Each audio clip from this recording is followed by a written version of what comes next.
So I want to talk about how important it is to know that God is with you. God is overseeing your situation, and God is for you. It's so important to know this because whatever happens in my life, God knew it would happen and He allowed it. I know that all things work together for the good for those that love Him. So whenever something happens in my life that I view as being negative, I need to not lean on my own understanding in that moment. And I need to seek the Lord and ask Him what He's doing. And until I get a response that provides clarity, I need to pray. I need to worship. I need to read scripture. I need to lean in to the Lord. See, this is so opposite from what many want to do in a situation where they're experiencing hardship. They're experiencing a difficulty. We want to just quickly say, God, please help, help, help, help, help. And when we don't receive the help, we get frustrated. We get upset. We want to take things in our own hands. We want to try to figure out things. We want to beg God to just come and fix it without seeking the understanding of what's taking place. I had this situation yesterday that happened.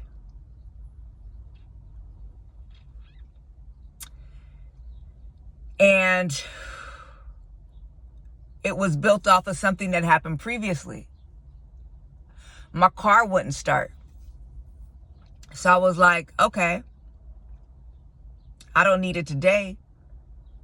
Let me go ahead and deal with that tomorrow. I got up that next day, called my insurance company. They came out, had a tow truck, somebody to start the battery, come out, and car fired up right away.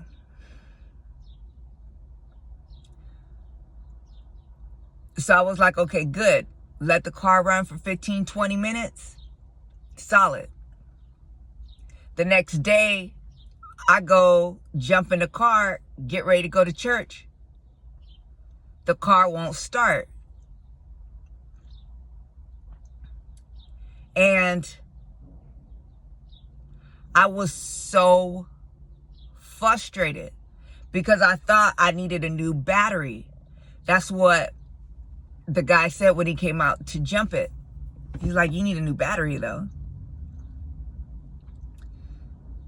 So I'm like frustrated. I'm upset because all I want to do is go to church. And I talked to somebody else who tried to fix it.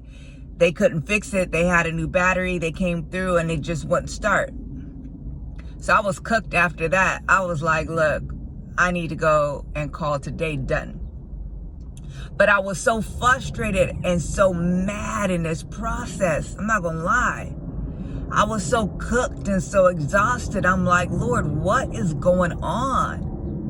What is happening? Like, why is my situation getting worse? And I just felt like it was a straw that broke the camel's back. And I was just in the worst situation that I've been in, I think, in my life. I was just like, I cannot do this anymore. And I was down bad because it was just the accumulation of everything that I had been through, not just in this past season, in this past year, in my life. And I just broke and fractured. It was just rough. And when all of the smoke passed later on that night, I just sent a little post out on all the social media platforms and was like, I need prayers. And I feel like it was that humility that opened up the gateway for the Lord to speak to me. And the Lord started going to work and explaining it to me. You see, I had got a notice in my email for all of these job opportunities that was opening up as a veteran, and they were about to have a job fair, and they were about to do interviews on the spot. And I thought the Lord was telling me to go and to do it. I really felt that. And the Lord was like, told me a while ago, if you ever are acting on something that you feel like I'm telling you to do, and you've sought me and you're still getting this sense that I want you to do it, even if it's not what I want you to do and there's something else going on there, I'm still going to back you. But I was just all ready to go get my interview outfit, to go. I got my resumes printed. I'm like, bam, I'm released to go back to work. Come on with it. Let's go. Let's do it. I'm ready to go and put on my best. Get me the job with the highest salary. I got this all day. And the Lord was like, that's not what I wanted you to do. But you have to understand, that was another voice that was speaking. It wasn't mine. Your desire, your hunger for it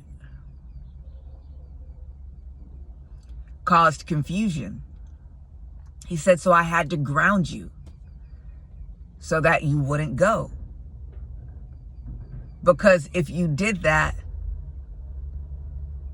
you would not be able to operate in the capacity that I want you to operate in this season. This season will be delayed, and it will be null and void because you wouldn't have the bandwidth to be able to do what it is that I'm calling you to do. So I had to ground you. Not only that, I wanted you to see what you do in those times. Would you come to me or run from me? Would you activate your faith? Would you trust me that I'm at work? I need you to know that that was a setup for what I'm bringing to you. There was so much involved in all that. And then the lessons just poured out, which I'm offering you one of them right now.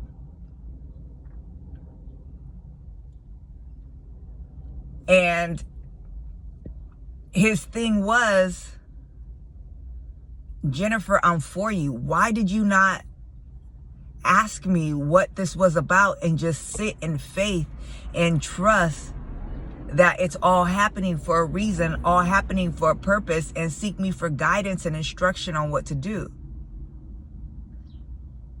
Instead, you're ready to just be done with it all, end it all.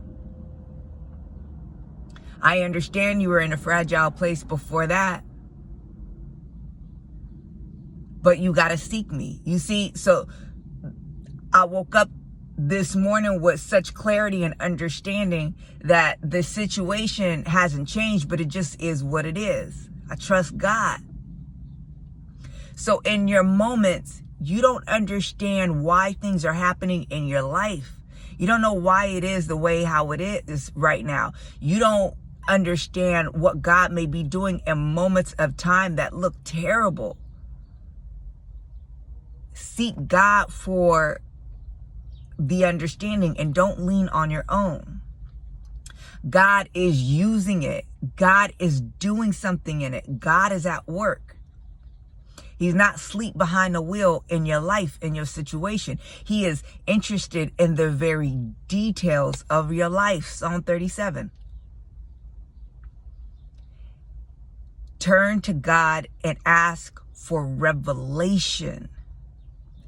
Ask for him to reveal to you from his heavenly perspective what is going on before you're quick to act. Trust God's for you.